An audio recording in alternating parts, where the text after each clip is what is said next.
Strong winds and dry, hot weather are accelerating the spread of wildfires, scorching vast stretches of Oregon, California and other western states. And the Bootleg fire in Oregon is the largest of 80 major blazes now active in the U.S. and it currently covers over 1,200 square kilometers. The blaze has destroyed at least 70 homes and over 100 other buildings. Log fires burning a couple of miles to the northeast of Bootleg fire. And authorities say the two are likely to merge. And in California, wildfires continues to burn toward the northeast in the remote area that's difficult to reach. Mandatory evacuations have taken place in several small towns and other areas, affecting hundreds of people. Meteorologists predict critically dangerous fires through to at least Monday, with the lightning possible in both California and southern Oregon. Colorado is a state anxiously watching fires unfold in neighboring states. Last year, it suffered its worst wildfires in history. Sean Calebs tells us more about all the fires.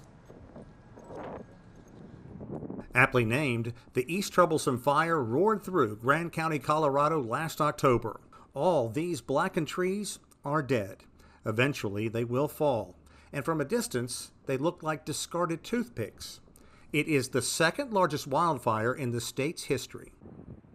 Have you ever experienced anything like what you went through in 2020? We planned for the worst of the worst, but 2020 was that worst of the worst of the worst. There's just no other way to explain it. County Sheriff Brett Schroetland was on the front line, right here on a section of road in the Rocky Mountain National Park called Highway 125. We were literally sitting right here and watching the fire across this path, kind of as a trigger point. The wildfire had burned slowly for a week. Then, on October 21st, fueled by powerful winds, the flames devoured more than 120,000 acres of timberland. The fire jumped from treetop to treetop, also consuming 370 homes in that single day, and threatening to claim everything in its path. Emergency crews evacuated a 150 square kilometer area. The fire eventually burned nearly 200,000 acres, and as is the case in most wildfires, the sheriff says East Troublesome was started by an individual. There was some very much heroism on the nights of these evacuations. We have body cam footage of some of our officers praying that they're actually going to get to see their son later on, as you can see the flames rolling over the front of his patrol car. Lord Jesus, please help me get out of here so I can be a dad to my son. The doors, that's all bubbled up. This is cracks. Again, the handle. Deputy Aaron Trainer is alive and well and still driving the same truck that carried him to safety. He escaped once, but knows the region is ripe for another massive blaze.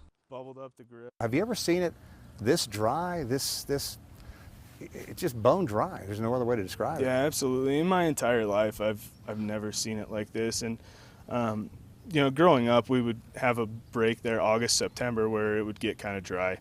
But during the summertime, it would always rain every afternoon. And for the last several years, that just hasn't been the case. Scientists will tell you climate change, bringing hotter temperatures and melting the snowpack earlier in the season, has a lot to do with this. There's also the infestation by the tiny pine beetle, which killed wide swaths of forest land and left behind fuel ripe for a roaring fire. An insect that many researchers say moved north as conditions grew warmer. As much as the region needs rainfall, even a small bit of precipitation could trigger flash flooding in areas that burned last season. Blackened, hardened soil loses its ability to absorb water. What it does is it almost turns that soil into a repellent of rain, and it can't go into the soils. It runs off very quickly, and you can have a dangerous flooding situation. I think from my side, I'm not a researcher, my job is to actually keep our community safe. And so whatever the conditions are, we have to adapt and overcome. All the time, well aware, this could be a long, hot summer and another battle between man and nature. Sean Caleb, CGTN, Hot Sulphur Springs, Colorado.